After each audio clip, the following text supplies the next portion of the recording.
Jenikins right here, and welcome back to my channel with new topics and content.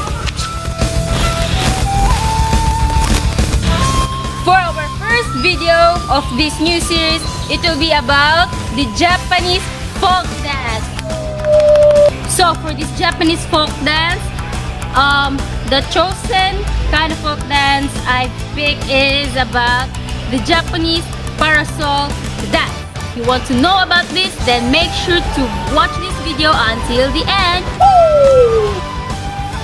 What is it that characterizes any nation without words and long explanations? Dances, of course. Because of these movements that is refined over centuries, a lot of foreigners can't tell about it without looking at any history books. Japanese dance history is so lengthy and diverse that it actually goes back to ancient times, making an exact start date of creative movement in this culture difficult to pin down. From the first recorded mythical dances to today's modern routines, Japan has dance woven into much of its history as a nation, and it continues to captivate and inspire artists from around the world today. In more recent centuries, kabuki dancing became popular in Japan as it developed, and as you can see, it is still performed today. It was not always considered to be the official dance of Japan. However, in fact, even though its roots were found in pure entertainment, for generations it was passed down and performed by prostitutes. By the Edo period of Japan's history, it is illegal to kabuki dance because of its link to questionable morale.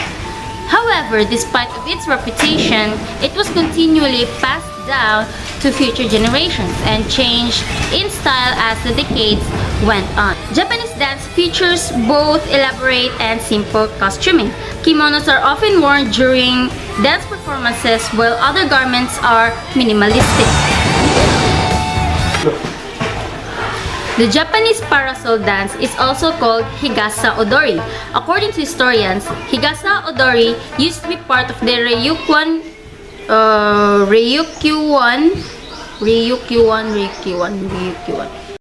Ryukyuan court dance technique. It is a classical dance created during 18th to 19th centuries. The main purpose of this dance is to entertain Chinese ambassadors visiting the country of Japan.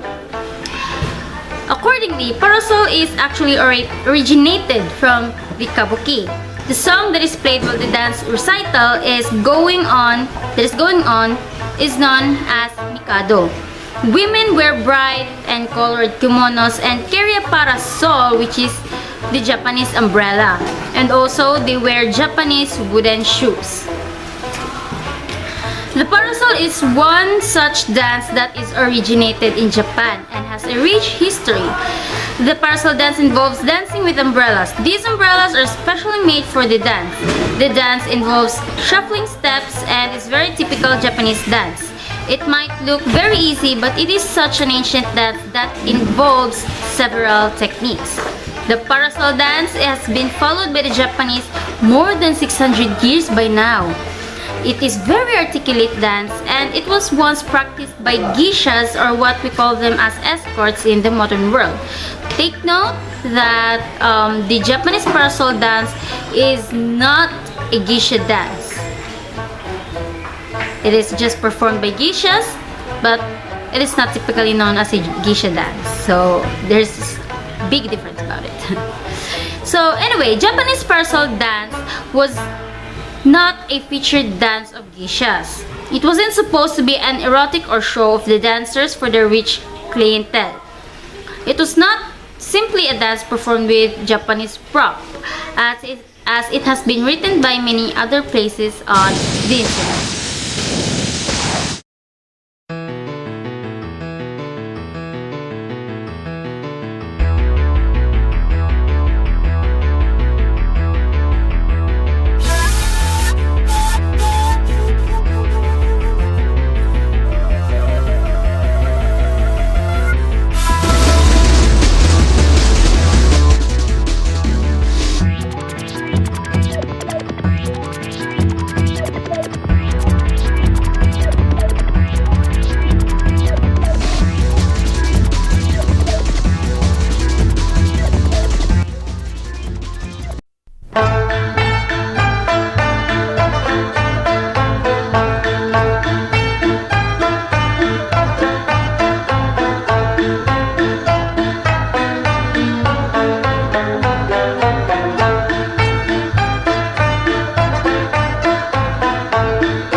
I have performed this Parasol Dance, I have realized that it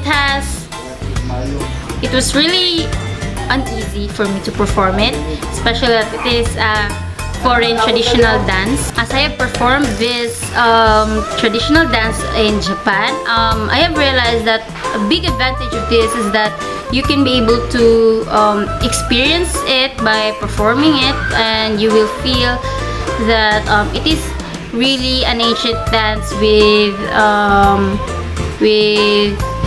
you know, an ancient dance with ancient choreography. Due to difficulties, I had to change a bit of the choreographies because, you know, aside from the problem with the props, because I didn't have a parasol, so I used an umbrella.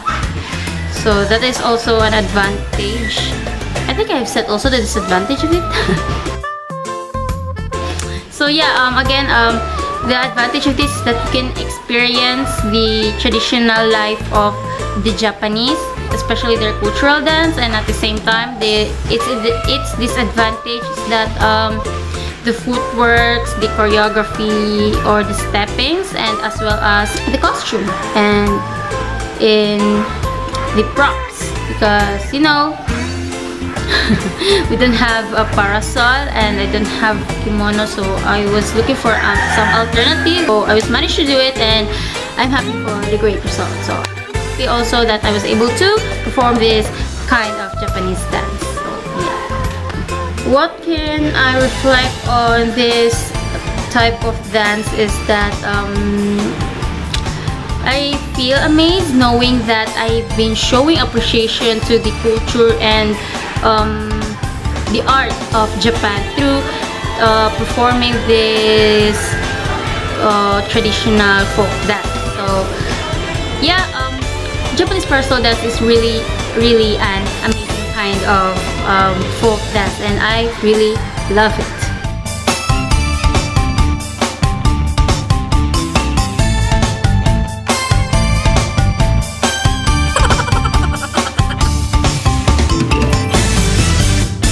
When the prefecture of Okinawa was established, this type of dance was banned and became part of outlaw kabuki theater. At that, performance of the dance differed depending on who it was to come and visit. Many years later, the moves left places and Japanese women began bringing joy of such beauty to ordinary people by the attribute of the land of the rising sun in early spring.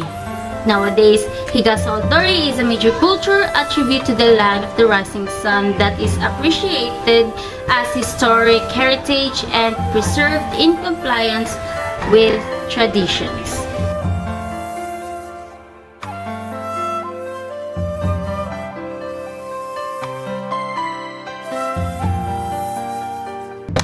Wraps up for our first video for today. I hope you guys have learned a lot, especially in this Japanese folk dance. So thank you so much for watching, and make sure to subscribe for more videos. I'll upload more soon, so stay tuned. This is Jenny Kids, and peace!